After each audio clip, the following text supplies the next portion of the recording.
Hello student, welcome to the class আড্ডা 24/7 Bengali চ্যানেলে তোমাদের প্রত্যেককে স্বাগত জানাই। যারা এই চ্যানেলে নতুন তারা প্রত্যেকে চ্যানেলটাকে সাবস্ক্রাইব করে দাও আর লাইক করে এই ভিডিওটা দেখতে থাকো। দেখো, তোমরা ইতিমধ্যেই খবর পেয়ে গেছো যে অষ্টম বেতন কমিশন আসতে চলেছে কেন্দ্রীয় সরকারি কর্মচারীদের জন্য। তো কেন্দ্রীয় সরকারি কর্মচারীদের জন্য একটা নতুন বেতন কমিশন গঠন করা হবে, এরকমটাই কিন্তু অনুমোদন দিয়ে দিয়েছে মন্ত্রিসভা।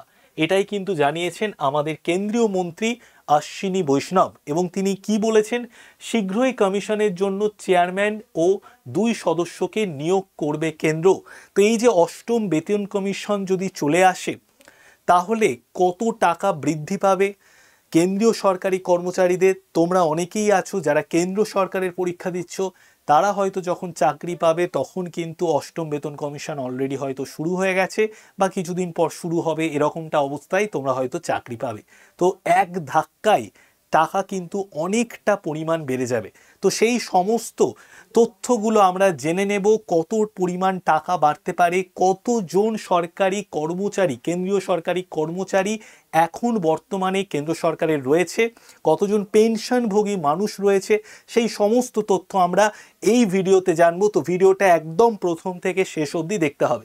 তো যেটা আমরা জানতে পারছি সেটা হচ্ছে, প্রথমেই দেখে নাও যে 16ই জানুয়ারি একটি প্রেস ব্রিফিংয়ে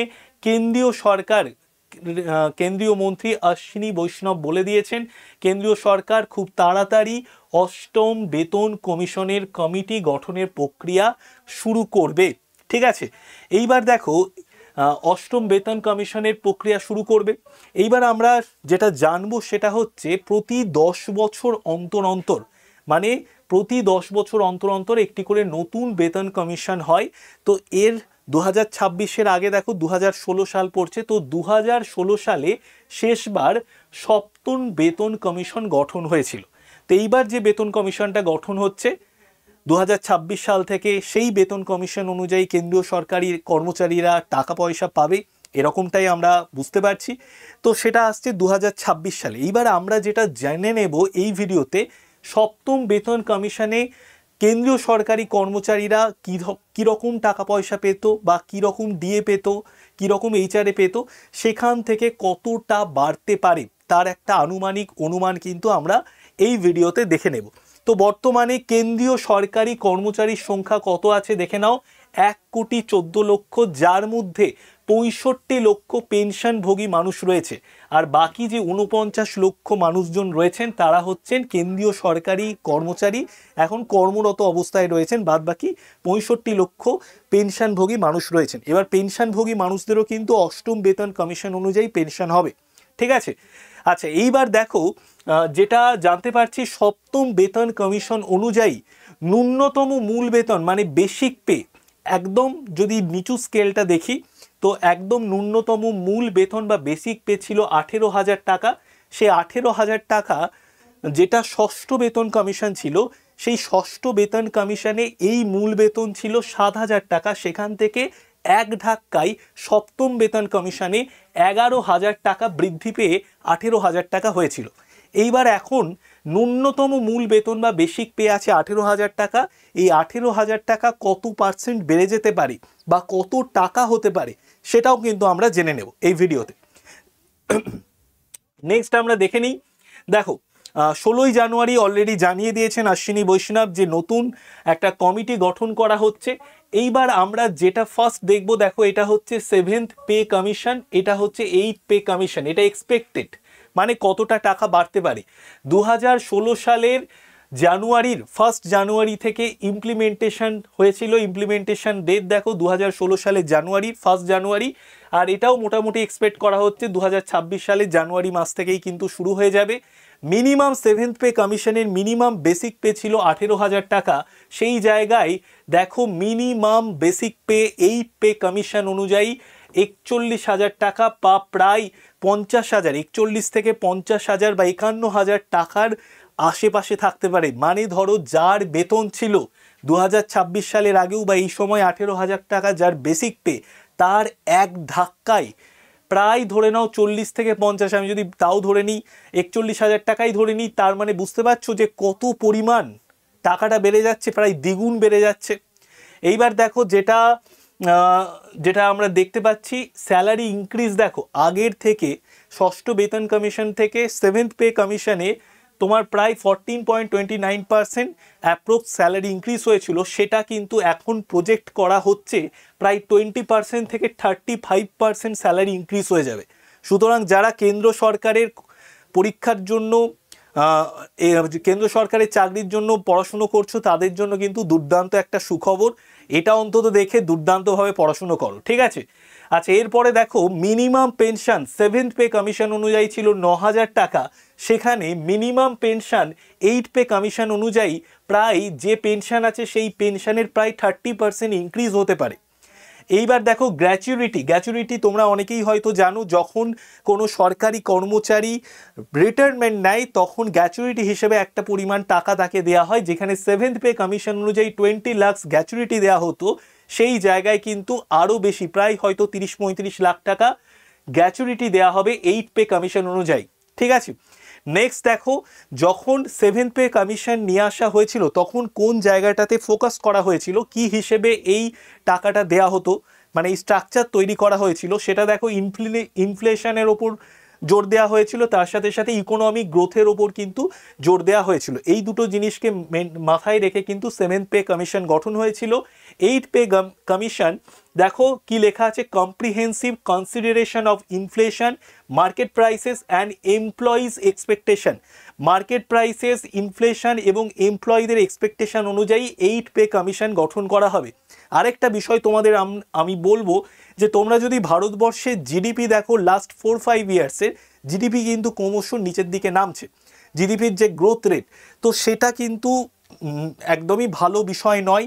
তো সরকারি কর্মচারীদের হাতে যদি টাকা যায় তারা বেশি পরিমাণে খরচ করবে, আস্তে আস্তে আমাদের জিডিপিও বাড়তে থাকবে, এই বিষয়গুলোও কিন্তু মাথায় রাখা হচ্ছে।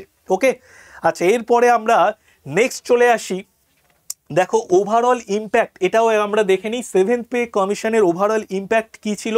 M to improve financial stability but limited flexibility in salary structure. আর 8 পে কমিশনে দেখো design to address pressing economic condition with potential greater benefits for employees. Okay, next আমরা যেটা দেখে নেব সেটা হচ্ছে যে জায়গাটা দেখো যে সরকারি কর্মচারীর ন্যূনতম বেসিক পে 18,000 ছিল সেটা প্রায় 41,000-এর কাছাকাছি বা তার উপরেও চলে যাবে 8 পে কমিশন অনুযায়ী, এটা মনে করা হচ্ছে, যেটা বর্তমান বেতনের থেকে প্রায় 186% বৃদ্ধি পাবে। মানে ধরো যে যিনি এখন প্রায় হয়তো 55,000 বা 50,000 বেতন পান, তার বেতন কিন্তু এক ধাক্কায় প্রায় 80-85-90-এর কাছাকাছি চলে যাবে 8 পে কমিশন অনুযায়ী। সুতরাং একটা দুর্দান্তভাবে টাকাটা কিন্তু বেড়ে যায়। এইবার দেখো আমি যেটা একদম বলে দেবো, যে পেনশনের দিক থেকেও তোমাদের বলে দিলাম, 9,000 টাকা যে পেনশন ছিল কম, সব থেকে কম 9,000 টাকা পেনশন ছিল সেভেন্থ পে কমিশন অনুযায়ী, সেখানে কিন্তু পেনশন প্রায় 25,740, 25% বা 30% বা 50% অবধি বৃদ্ধি পেয়ে যাবে। আচ্ছা, এরপরে দেখো যেটা বলবো সেটা তো আরেকবার বলেই দিই, 50 লক্ষ কেন্দ্রীয় সরকারির এখন কর্মচারী রয়েছে যারা কাজ করছে, আর 65 লক্ষ পেনশনভোগী মানুষ রয়েছে, 50 লক্ষ বা 49 লক্ষ বলা যেতে পারে। তাহলে সব মিলিয়ে 1,14,00,000 মানুষকে কিন্তু বেতন দিতে হয়। এই বেতন দেওয়ার জন্য কিন্তু প্রথম বছরেই 1 লক্ষ কোটি টাকা কিন্তু বৃদ্ধি পেয়ে যাবে, ঠিক আছে, কেন্দ্র সরকারের খরচ। আচ্ছা, নেক্সট হচ্ছে দেখো ডিএ, এইচআরএ এগুলোও বেড়ে যাবে 8 পে কমিশন অনুযায়ী। তো ডিএ, এইচআরএ কত বাড়বে? দেখো মূল যে বেতন থাকবে সেই বেতনের ওপর একটা পার্সেন্টেজ হয়। তো যারা টাইপ এক্স শহরে থাকে, ঠিক আছে, একটু ভালো শহরে থাকে যেখানে খরচা বেশি, তো সেই সমস্ত শহরে যারা বসবাস করছে তাদের দেখো এইচআরএ বেড়ে যাবে মূল বেতনের 30%। যারা ওয়াই শহরে থাকে তারা দেখো মূল বেতনের 20%, আর যারা জেড শহরে থাকে তারা মূল বেতনের 10% তাদের কিন্তু বেতন বৃদ্ধি পাবে। নেক্সট আমরা চলে আসি 8 পে কমিশনের আদার অ্যালাওয়েন্সেস দ্যাট মে ইনক্রিজ। মানে 8 পে কমিশন চলে এলে সেই অনুযায়ী আর যে সমস্ত জায়গায় অ্যালাওয়েন্সগুলো বৃদ্ধি পাবে সেগুলো দেখে নিই। চিলড্রেন্স এডুকেশন অ্যালাওয়েন্স বৃদ্ধি পাবে, special allowance for child care এটাও বৃদ্ধি পাবে, হোস্টেল সাবসিডি বৃদ্ধি পাবে, ট্রান্সপোর্ট অ্যালাওয়েন্স অন ট্রান্সফার বৃদ্ধি পাবে, গ্র্যাচুইটি সিলিং বৃদ্ধি পাবে, ড্রেস অ্যালাওয়েন্স বৃদ্ধি পাবে, mileage allowance for own transport বৃদ্ধি পাবে, ডেলি অ্যালাওয়েন্স বৃদ্ধি পাবে, এইগুলোও কিন্তু বাড়ছে। ঠিক আছে, আচ্ছা লাস্ট আমি একটা বিষয় তোমাদেরকে বলবো, ভিডিওটা আমি বেশি বড় করব না। আরেকটা বিষয় আমি জানিয়ে রাখছি, যারা যারা এই ভিডিওটা দেখছো প্রত্যেকে চ্যানেলটাকে সাবস্ক্রাইব করে দাও। প্রতিদিন সকালবেলা এই চ্যানেলে আমি 8টার সময় ডেলি কারেন্ট অ্যাফেয়ার্সের ক্লাস নিয়ে আসি। ডেলি কারেন্ট অ্যাফেয়ার্সের ক্লাস প্রত্যেক দিন সকাল 8টায় পাবে। উইকলি কারেন্ট অ্যাফেয়ার্সের ক্লাস সানডে, উইকলি কারেন্ট অ্যাফেয়ার্সের ক্লাস আমি রবিবার দিন নিই। কোন চ্যানেলে নিই? WBCS টপার চ্যানেলে নিই সকাল 8টায়। ঠিক আছে, তোমরা অবশ্যই কিন্তু জয়েন করো।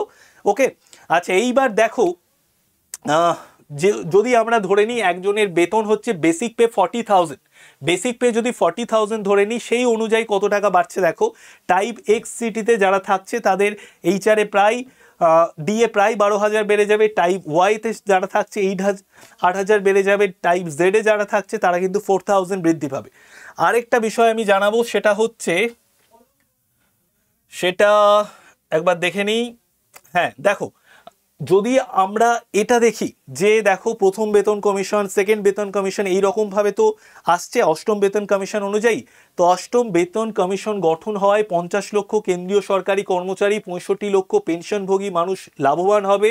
অষ্টম বেতন কমিশন নিয়ে যখন চর্চা চলছে, তখন ফিরে দেখা যাক 40 বছর আগে কেন্দ্রীয় সরকারি কর্মচারীদের ন্যূনতম মূল বেতন কত ছিল। তথ্য বলছে 40 বছর আগে, মানে 1986-এ চতুর্থ বেতন কমিশন গঠন করা হয়েছিল। সেই সময় কেন্দ্রীয় সরকারি কর্মচারীদের ন্যূনতম বেতন ছিল 750 টাকা, আর সেই জায়গায় অষ্টম বেতন কমিশন অনুযায়ী সেটা হতে পারে প্রায় 51,000 টাকা। ফলে 40 বছরে কেন্দ্রীয় সরকারি কর্মচারীদের ন্যূনতম মূল বেতন কত টাকা বেড়েছে জানো? 69 গুণ বেড়ে গেছে যদি অঙ্কের হিসেবে তুমি দেখো। আর যদি সেটা শতাংশের হিসেবে দেখো, তাহলে 40 বছরে যে 1986-এ যার ন্যূনতম মূল বেতন ছিল 750, সেখান থেকে 2026 সালে ন্যূনতম মূল বেতন হয়ে দাঁড়িয়েছে তোমার 51,000 টাকা অবধি হতে পারে। তো মোটামুটি কত পার্সেন্টেজে যদি দেখা যায়, তো পার্সেন্টেজের বা শতাংশের হিসেবে 6,764% বৃদ্ধি পেয়েছে। বুঝতে পারছো? তো দেখো, এই নিয়ে আমি একদম ডিটেলসে তোমাদের একটা ভিডিও বানিয়ে দিলাম। ভিডিওটা যদি ভালো লাগে অবশ্যই একটা লাইক করে দিও, অবশ্যই লাইক করে দিও। প্রত্যেক দিন সকাল 8টায় এই চ্যানেলে আমি ডেলি কারেন্ট অ্যাফেয়ার্সের ক্লাস নিচ্ছি। সবাই খুব ভালো করে পড়াশুনো করো, সামনে প্রচুর চাকরি আছে, প্রচুর চাকরির পরীক্ষা হচ্ছে। 2025 সালটাকে যদি তুমি টার্গেট করে নাও, ভালো করে পড়বে, একটা চাকরি পাবে, তাহলে অবশ্যই চাকরি পাবে। আর আমাদের আড্ডা 24/7-এর সমস্ত টিচাররা কিন্তু তোমাদের সাথে আছে। তোমরা সবাই ভালো থেকো, ভালো করে পড়াশুনো করো।